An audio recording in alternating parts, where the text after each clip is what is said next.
There are secrets out there, guys, performance marketing secrets, and knowing just one or two of them can absolutely light up your funnels. Let's go. This is the Revenue Driven CMO. I'm your host, Chris Mechanic. Join me as I uncover the secrets of the world's most elite CMOs, marketing leaders. The Revenue Driven CMO is sponsored by Web Mechanics, the AI-driven performance agency that makes you smarter. Hey, everybody, welcome to another episode of Revenue Driven CMO. I am super duper excited for today's show. Got a really interesting guest here for you who, sometimes we have CMOs and marketing leaders on the show who are kind of higher level. And today's guest brings that higher level feel that comes with experience and leading large teams, but he also it can get down and dirty, nitty gritty still, like with, some hands-on demand gen and some tactical stuff, which is kind of where my background is. So I always love episodes where we get to talk about that. So today's guest, real badass SaaS and fintech growth marketing leader that's honed his skills over the years at startups as well as high growth public companies. Currently, he's heading up marketing at Heartland Payment Systems, which is a very large and impressive company. And he is Chris Allen. Chris, welcome to the show. Hey, Chris. Got a couple Chris's. Glad to be here, man. Chris and Chris. Yeah, that should be easy to remember. And I know you're a podcast host as well. And I know that this was your week of podcasting. So this will be kind of interesting to... being on the flip side. Yeah, right? That should be fun. Yeah, super good. Well, let's dive right in, man. We're all about our secrets here at Revenue Driven CMO. What do you consider to be one of your best kept secrets to success in marketing? Yeah, when you're in startup land, you got to wear a lot of hats as a marketer. And so being a ninja, right, is required. Yeah. The higher up you, as the size of company, size of team increases, you got to have different secrets. And so that's what I thought was really interesting to chat about, because I'd say secret wise, the thing that no one really taught me was how to inherit a team and infuse sort of the cultural elements that you need to be able to grow, right? And really understand really quickly, where people stand and how to move fast. Every CEO is like, hey, I'm going to bring in this hot shot. What's the fastest way you can deliver growth? And that's the storyline you got to have is, okay, I can deliver growth and I can be a performance-driven, head of marketing, but what am I working with? And that's the thing that I think has been the biggest secret that really nobody talks about, is how to inherit a team, figure out where they are, and get to growth fast.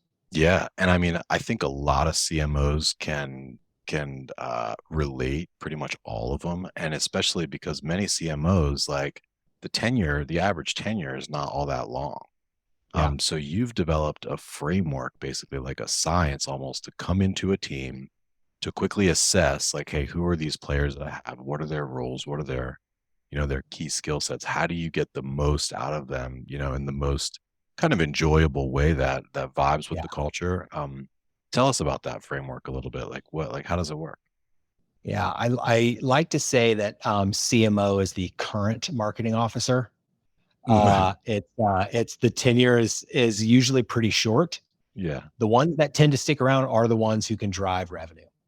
And so there are really two techniques that I use. I call it a hiring and management framework. But I'm going to talk about, I'd say two parts. One is to assess what role an individual could play on a team.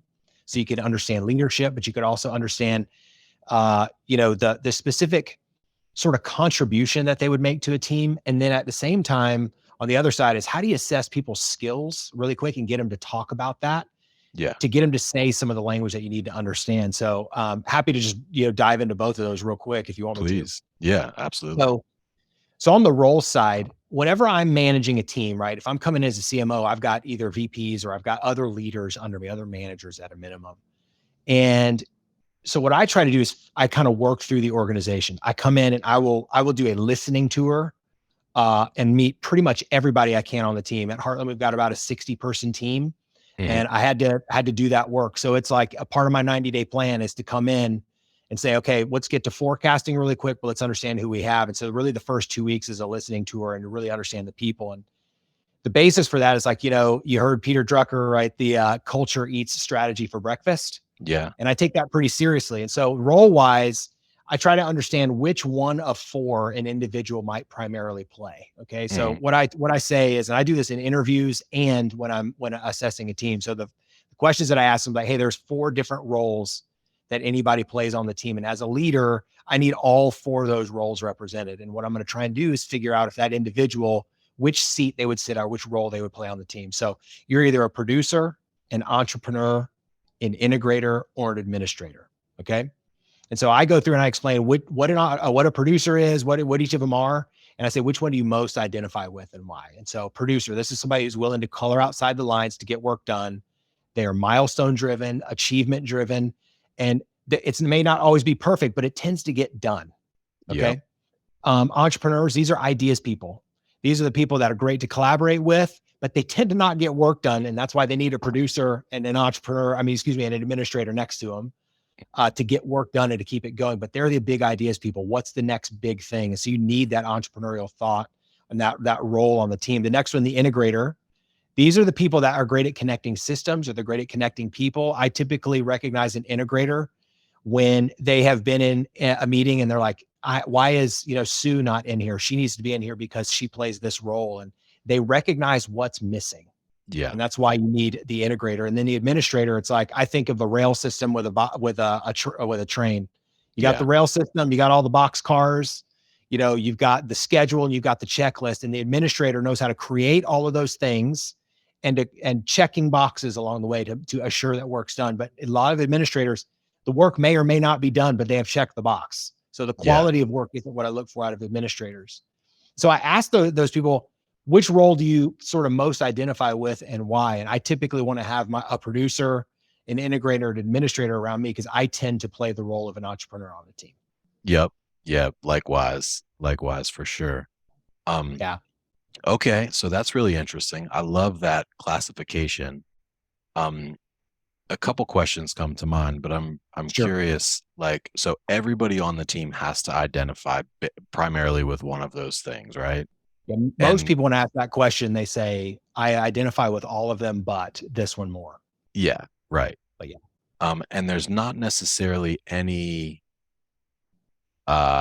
correlation between those buckets and the positions that tend to exist, or is there? For instance, so like, you could have an SEO person, say, that does organic search, and they could be either an entrepreneur or an administrator in that role, or like you need a certain archetype in that role. You got it. I look at those roles as the substructure, Okay. That's what kind of sits that's the people dynamic. Yeah. That when you're building a team, because the skills is the other side, which is what you're talking about. And that's a whole different set of questions. So like, let's just take a demand gen manager, for example, right? I'd say the 3 things that they need to know how to do is campaign design. They need to know how to do copy that converts, and then they really need to do performance analytics. Mm-hmm. So when I'm talking to somebody that's either in that role or I'm listening for somebody who might be able to play that functional role, I say, okay, great. I'm going to put 3 buckets in front of you. I'm going to put a label on each of those buckets and you have 10 points. And so I'll say, okay, great. Campaign design, copy that converts, and performance analytics. Where do you put your points? And I've given them a even number of points and an odd number of buckets. And what has to happen, the number one, they got to do head math on the fly, which everybody sort of struggles with. Some people don't, but most marketers, when asked that question, are like, I was told there would be no math. But I asked them to do that, and they put their points across those buckets. And it's like, okay, I'm a 3, a 4 and a 3. And it's like, okay, great. Tell me why you're a 4 on this one. And when you get to break down, it really breaks up the conversation to do a specific contribution or a skill that you can learn more about really, really quickly. And if you've got 10 demand gen managers, you're going to be able to see across those 3 buckets where you're strong and where you're weak. Yeah. And you know what I like about this framework is that there's not that many options. Like, there's not 14 archetypes. There's 4. Correct. Right? There's not There's not 9 buckets and 50 chips. There's Yes, 3 buckets and 10 chips. you Um, got it. and you actually do the bucket thing, like literally, like come into my 100%. office. They're, Here's those are, buckets. oh, well, I mean, they're figurative. Come on now. But it would be awesome. I would be great to have actual buckets in there for each role. But I mean, if you're interviewing 60 people, you got 5 different teams, right? And then there's all the other teams underneath. It's really hard to do that. So it's a part of the conversation. It's like I try to get to know who they are first, understand what maybe their values are really quick, Yeah, and then go into like role and skills. And it's a way that's really helped me go through that listening tour and come out with something that's relatively quantitative for things that are actually qualitative, right? And it really does help me see the where teams actually sit in their competency and their ability to answer the question. And some people are super prepared and can answer those questions really fast. And the ones who've been able to do that are the ones that I typically can go, okay, I could put some weight on that person to kind of get started with the new playbook. got it. Okay, cool. So let's bring this home then. So you've done your listening tour. You've met with each individual team member. You've classified, I don't know what you call those, whether like archetypes or personas, but you've classified Yeah, I sort of just, their zone of genius, call it. you got it. Um, and you've identified their self-assessment across the top 3 skills required in that individual seat. So Yeah. you've got this all laid out, you've got it on a master spreadsheet. You've probably, you're rearranging maybe some chess pieces in your head, or I don't know, what happens after that? Like once you have all those answers, then what? We're totally in spreadsheet land. Yeah. What I'll do is put it in a spreadsheet. And then I'll also part of the listening tour is from their manager or whatever, what work they have them doing and what current projects that they have and what are the performance of them, and just do a red, yellow, green on that. So I get the self-assessment and then get the manager's assessment. And when you're inheriting a team, it's like, that's really all you have to go on. You know what I Yeah. mean? You can look at analytics and say, hey, why are we so red here? What's going on? Our top of funnel is super weak, and they'll have a reason as to why. But when you've done that bottoms up listening tour and heard the manager's assessment and the individual, contributors assessment, I have that in a spreadsheet and I just kind of score where we're weak. So I'll take the organization that I'm imagining that we need to be at and where we are. And I'm looking in the spreadsheet to say, hey, I sort of heat map where we're going to need resources or where we're strong or where we're weak. Mm. And that's what I do to sort of build out the plan to say, okay, let's kick off with a project that gets us all working together. So we have an assessment, but let's start working together on something that's relatively new or something that everybody's familiar with and see how we are working together. And once we do one of those, you really do in about 6 weeks, you can really understand, all right, our team is going to be really good here. And when you kind of are 2 months in, right, you need some results. So you're going to say to the CEO, say, hey, I just want to let you know, resource wise, here's some moves that we're going to need to make. And when I go to the CEO and have my spreadsheet, right, of it's a talent assessment ultimately tied to not only my 90-day plan, but also sort of like, here's my forecast for the year based on what we have. Yeah. They're typically like, okay, you definitely have your shit together, and I'm willing to give you resources. And that's when you show up as a performance driven head of marketing. You're here to sign up for a number with sales, Yeah. and you know how to assess a team. And I would say that marketing is kind of like the white whale, if you will, for a lot of CEOs. They don't understand it, and it's hard to find a great marketing team. And I have had really good success with leaders, and it's bought me quite a bit of credibility to come in and say, I'm not just in sort of performance by marketing, and I'm going to plow my way through and just bulldoze everybody and bring in all my own people. I'm using what you gave me, Yeah. and here's what here's what I can do with it. Yeah. And like you go into that meeting, you look like a badass. You're like, look, Totally. Mr. CEO, forget about this marketing fluff. I'm signing up for Yeah. a number. I did a detailed assessment. Here's my spreadsheet. Here's Yes. decisively and exactly the changes that need to be made. And maybe here's also some extra resources that I need. Let's make it happen. Let's rock and roll.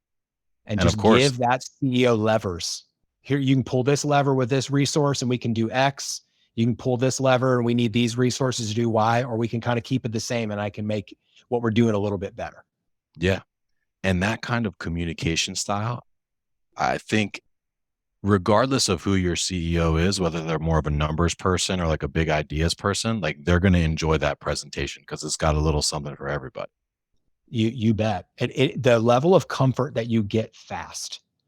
Yeah. Cause I mean, you need that comfort level with your team. So number one, it's like, there's your boss, right? The CEO, and they made a bet on you to bring you in, but then you have your peers, right? You got product and you have sales. And when they're like, the marketing dude just walked in with a bottoms up forecast of what he thought or she thought that they could do for the rest of this year, this quarter, over the next 2 years, and there's actual numbers to prove it and an assessment of the team, it buys all kinds of credibility with your peers as well. And you need that because you really can only go at the speed of relationships, and marketing people don't get a lot of runway to build relationships. That's why that tenure is so short. Yeah, absolutely. Well, I love this. I love the specificity of it and the structure behind it. And I think that a lot of CMOs and marketing leaders and even leaders from different disciplines that are listening to this, I think will definitely enjoy it and definitely take some value from it because it's just so clear and so structured and specific. Yeah. Yeah. So I hope so. It is hard watching, a lot of us have, CMO friends, head of marketing friends, and they're like, well, I'm going to go in with brand, that's what I'm going to go in with. And I'm like, going with performance and yeah, then back into brand, totally, go better totally. for you. Yeah, I think for sure, like CEOs very much, well, some of them do get it. Some of them understand marketing and some of them understand it really well, but they still ultimately only care about the numbers. It's really hard to sell brand, I think, for most, if not all CEOs. Yeah. Yeah. I mean, if you think about it, what a lot of brand marketers try to do is you can put $1 in and get 10 out, Yeah. but I can't quite tell you how. And performance CMOs are going to say, you can put $1 in and I can get you 4 out and can tell you exactly how. Yeah. Awesome. Cool. So let's talk about Heartland a little bit. Yeah. Um, cool company. I have heard of Heartland before. But tell me a little bit more about your team. I'm curious. I know you've been in the role that you're currently in, I think a couple years, but I'm Yeah. curious about some of the changes that you made, some of the strategies that that you're pursuing, what you're seeing work. I know that's a big question, but No, it's one I like talking about. Heartland. So I've been in payments and point of sale for a long time. Heartland's been around 25 plus years. It was a competitor when I was in the space a few years back, oh, and interesting. and so I was a little like, man, should I really talk with what I considered the dark side at the time, Yeah. And I met the leadership, and I was like, these are different people. This is different. And I think that Heartland's had 2,000, locally embedded sales reps for forever, selling locally in the US, and had really no marketing support at all. They tried 2 other times to build marketing teams and basically said, we're not doing marketing 2 times over. So I was Mm, round 3. wow. And what ended up happening, this is a hand delivered brand, if you will. So you got 2,000 people that are just building relationships locally and selling point of sale and payment processing and payroll solutions. Mm, And so they really built the business on local relationships. And what I came in to do a couple years ago was say, hey, we need to make something of this, what we already have. We have a heritage, we have a legacy of being approachable, service first, customer led, right? We're not a tech first company. We are relationships or customer first kind of company. The amount of people that just care all over the place about what happens to, one of our million merchants that are in our portfolio. It's a really powerful culture. It's like, man, we need to put that on display. And so what I came in to do was really the 3 things. One, build a performance marketing organization. And so, I've signed up for a number and signed up for double every year. mm, We owe the business, $20 million in annual recurring revenue, new signings, this year. Right. And And it's one of those things that we're ahead of plan in a year like this for small business. And Wow. so there's the performance marketing side. And I would say that we are largely underfunded as it relates to, we don't have 1 to 3% of our total, this portfolio is about a $3.7 billion portfolio. I don't have 3% of that to do marketing.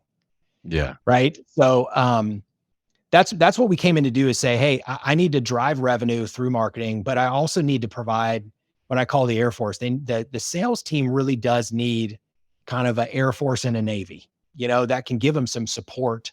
So that my goal was that if they walked in, pulled the door and started talking to a restaurant locally, that someone had heard of Heartland and was interested in the conversation, not said, hey, I'll talk to you later.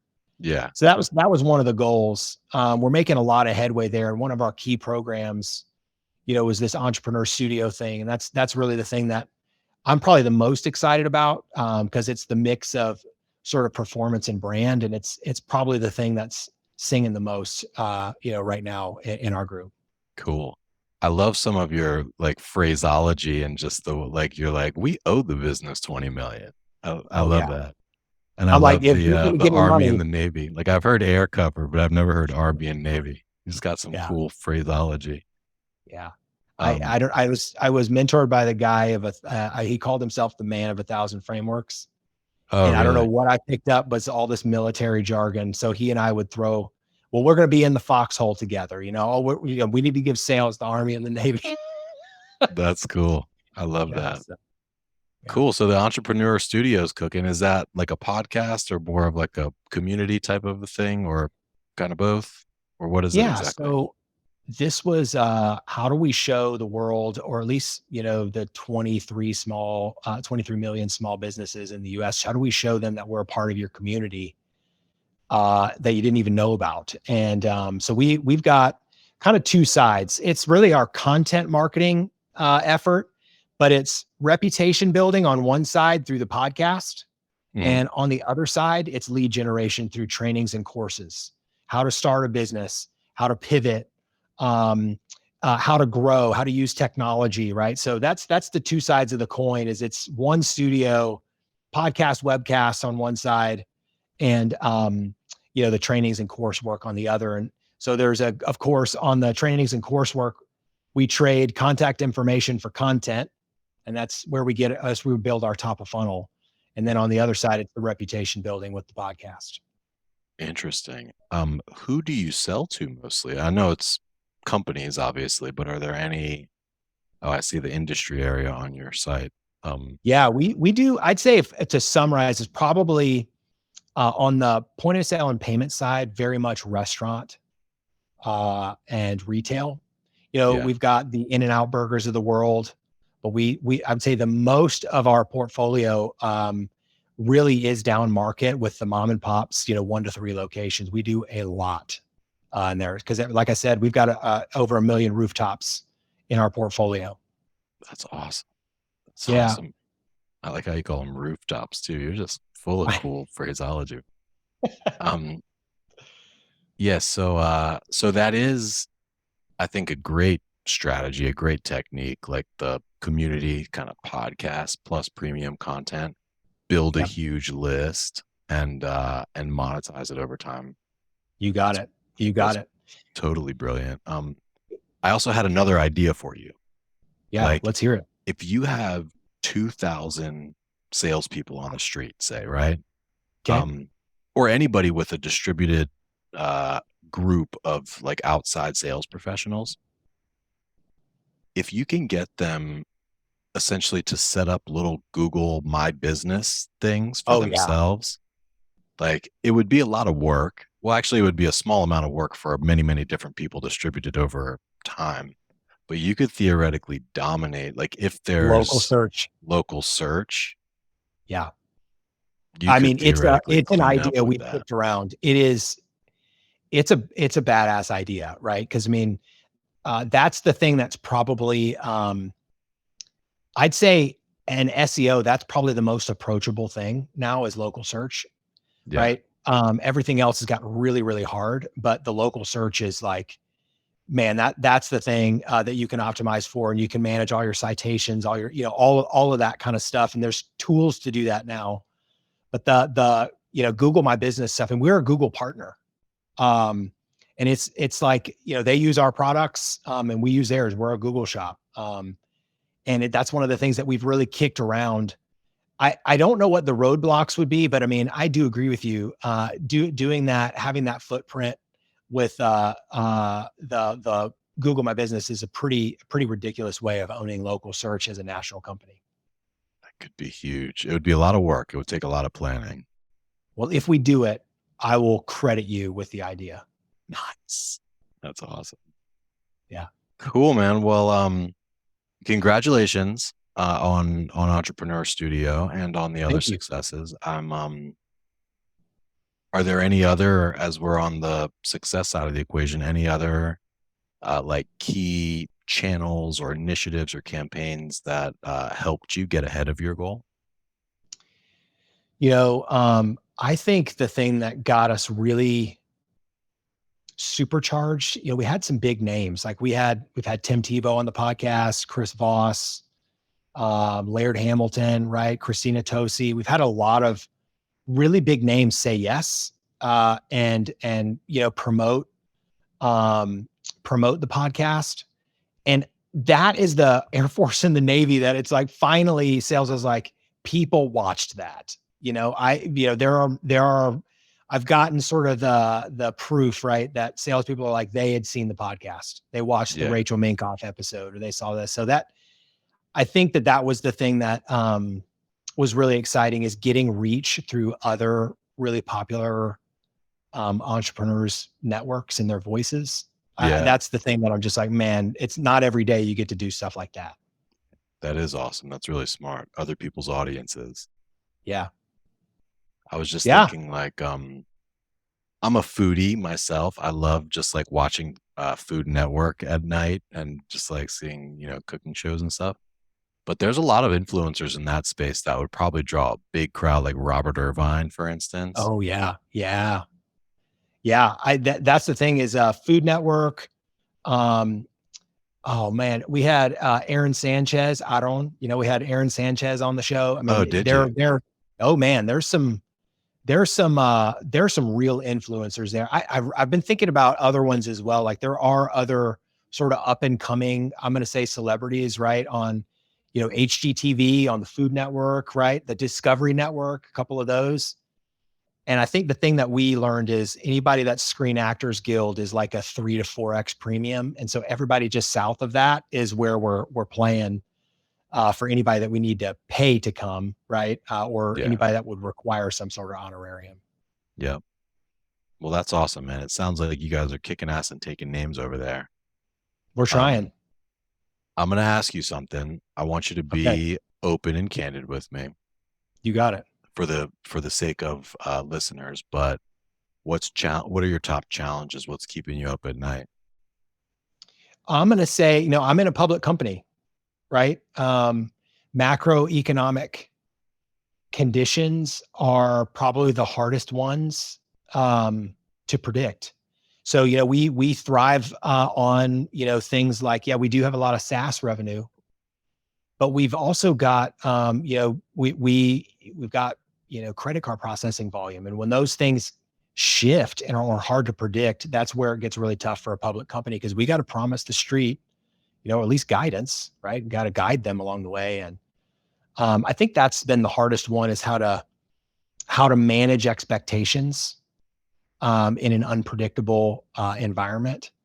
And, the KPIs that we're used to forecasting against, they're changing. So I think that's the one, is if I were to tell you if I were to give you kind of one word of what the biggest challenge is, it's our ability to adapt. Yeah. Because when you're in moments of change, that's where it gets harder to predict. So those are the challenges. So, you got staffing challenges. You can't give the same types of promotions that you've been able to do. And there's people that have been working really hard, and you want to be able to get them promotions, and finding ways to do that. Those are the things, is how to keep the team engaged and excited about the work. Yeah. Because we do cool work, but it's still a job. you know? Yeah. So those are the things that I'd say are the things that bring the hardest challenges or the sort of heaviest headwinds. Yeah. So it's like you're not just signing up for a number with your company and with your CEO. You're kind of signing up for a number with all of Wall Street, 100%. with 100%. And yeah, with hundreds of millions at stake. What's your guys' market cap? Probably in the B's, I think right? we're at 38. I didn't look today. It was 31, 29 to 31, depending on how things have been swinging lately. Yeah. Nice. 30 billion basically. That's huge. Yeah. Yeah. And the street can be so sensitive, like especially in this macro environment with like there's just so many catalysts that like even if you hit your numbers, you could still like with a even slightly gloomy forecast, you could really take a hit. We've seen a lot of companies take hits on that. Yeah. Just like on I think it's hard to predict. And, investors are trying to predict stuff too, yeah. you know? So it's a challenging environment. I will say it's really cool to watch us as a country go through this and as a, sort of finance industry find our way through it. It's really, really interesting seeing the curveballs that have been thrown and seeing how people are handling it. I'd say it's just not like everybody's perfect, but you can tell that there's a finding our way through together that's going on. And I kind of like that tone. And at the time of this recording, we're basically like 9 days away or something from the debt ceiling limit. And the Yeah. markets have not really reacted yet, but today is a pretty ugly day. Yeah. Today's pretty ugly. I don't get that, man. I don't get what this whole debt ceiling thing is about. It's like a dance that they do periodically, but it's like, why even do it? I mean, I guess I I do mean, get it in theory. it does show up and it does create the volatility and the uncertainty. And, don't talk to me as like a macroeconomic pro. I'm just the marketing guy. But Yeah. I will say it is a challenging environment. And I think it just provokes uncertainty. It's like, is it going to go this way or is it going to go that way? And if it goes this way, here's what's going to happen. If it goes that way, I'm not going to be able to make this deal happen. Right. Yeah. Or these mergers can't happen or whatever. And I think those are the swings, man. And it's amazing just how big of a swing things can go from day to day when we're getting up to a deadline moment. Yeah. Well, It's really interesting. I think that your strategy, which is largely community based, I think is a smart strategy. You know, like it's a longer term strategy. Like you Yeah. maybe didn't make your quarter this quarter from that, but that relationship that you can create with people, the scale that you can create with that, like that is a really good lever to be able to pull. It's like, nearing the end of the quarter and you need a revenue boost. Like that's a built-in audience of people that will probably buy something from you. Like You're you could put spot on. something in front of them and some of them will buy it. Yeah, you're spot on. And I kind of look at it because if you think about it, someone's buying our technology, they've got to sign, but then they've got to install. And that's when the revenue starts to show up. So, we try to have a really success in marketing and we're even in sales, new signings. We want the first quarter to be our strongest quarter because we want to have all of that, SaaS and processing volume through the whole year. Right. So Yeah. yeah, it is like, don't miss the first quarter is the way that we sort of, I encourage the team. And as we work with my wonderful counterparts in sales, it's like, hey, let's make sure Q1 we crush it. We were able to do that. And that's one of the things that relationship is one that really matters. And it is a lever. If we can, I'm not only doing Entrepreneur Studio, right? I got a whole other set of ABM playbooks and just, standard demand gen stuff that's going on and organic search that sort of feeds the rest of the funnel. Yeah. But yeah, it's a big one. You got to hit first quarter. Yeah. And I want to talk to you about all that too, because like I said, like you to me are an excellent mix of like CMO leader, like high level, manages a large team, leads a large team, but then also like I love that you have like the nitty gritty skill sets too. Yeah. You got to come back. I mean, we don't. I wish we could get into it now. There's not enough time, Yeah. but Yeah. Understandable. Yeah. I mean, I had to cut my teeth somewhere, right? Yeah. And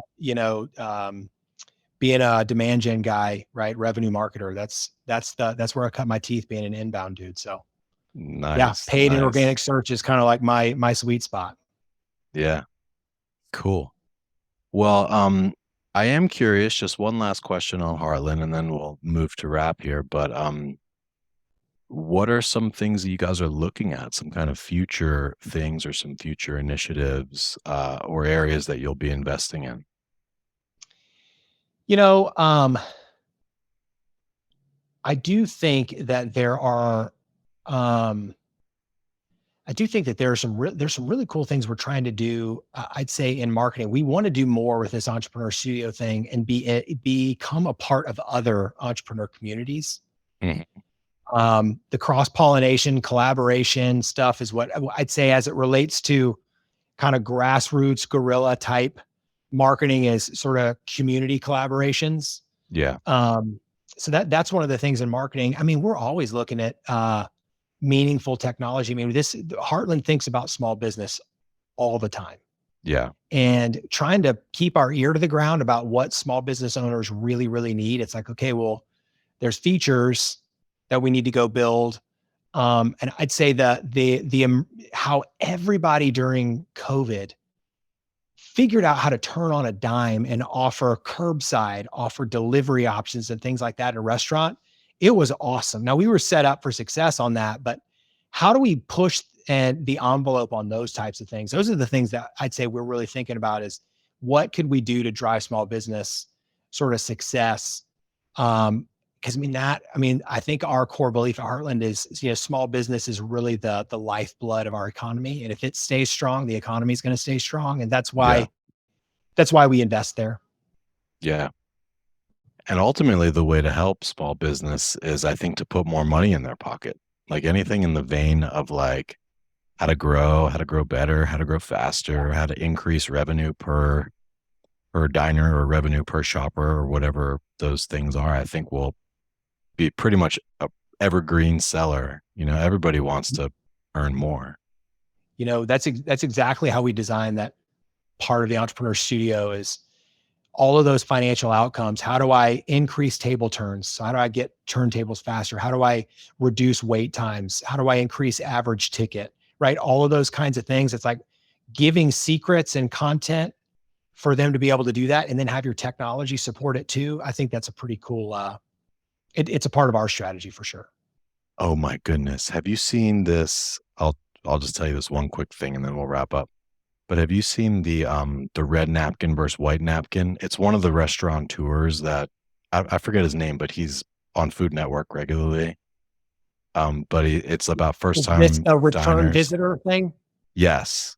It's Yes, so exactly. freaking rad. It's a low tech way to do the customer loyalty or repeat business. Yeah, You got if you, I heard John Taffer do that with Gary Vaynerchuk. That's where I heard it. that could very well have been it. Yeah, but I'll summarize just quickly for the audience is basically it's this restaurant guru, John, what was his name? John Taffer, yeah. John Taffer. You can look him up, John Taffer, red napkin, white napkin, but he's like, guest walks in, ask him a first time guest. If it's a first time guest, a red napkin goes on the table. If not, it's a white napkin. Red napkin on the table, everybody knows it's their first guest. If statistically speaking, if there's a flawless experience on that first visit, there's a 14% chance they'll come back.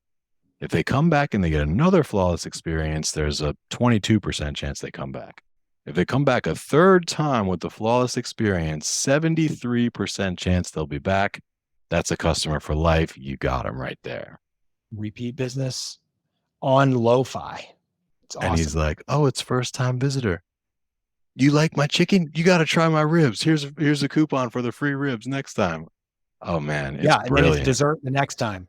Yeah, then it's dessert Yeah. the next time. Exactly, same clip.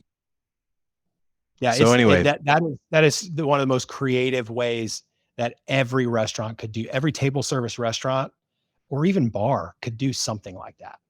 yeah, totally. And even I think a lot of B2Bs could do something like that. When it Yeah. comes to like anybody whose business is such where it's like, if you use me once, there's a 10%, 20% chance you'll be back. You use me twice, it's higher. Use me 3 or 4 times, which I think like accountants, lawyers, like a lot of these like service-based professionals fall into that category.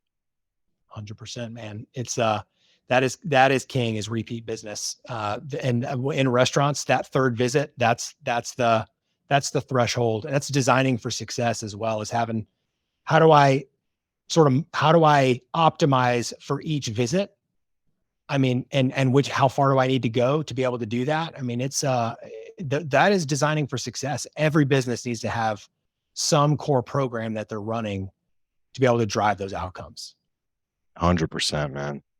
Well, this has been really enjoyable. I actually do want to have you back. For everybody listening, if you learned anything today or if you had a laugh, go ahead and share this with a friend or drop us a like. Chris, this definitely ranks in like, the top few episodes here. If people want to learn more about you or Heartland or Entrepreneur Studio, where would you direct them? Yeah, you can find me on LinkedIn. I think it's Chris C. Allen is my extension on my URL. And then, Instagram's always easy. Chris Allen TV, ALLEN. Chris Allen TV. I love it. Yeah. Nice, man. Well, yeah, you enjoy the rest of the day. Stay on the line 1 second. We'll wrap up. And for everybody else, we will see you next time.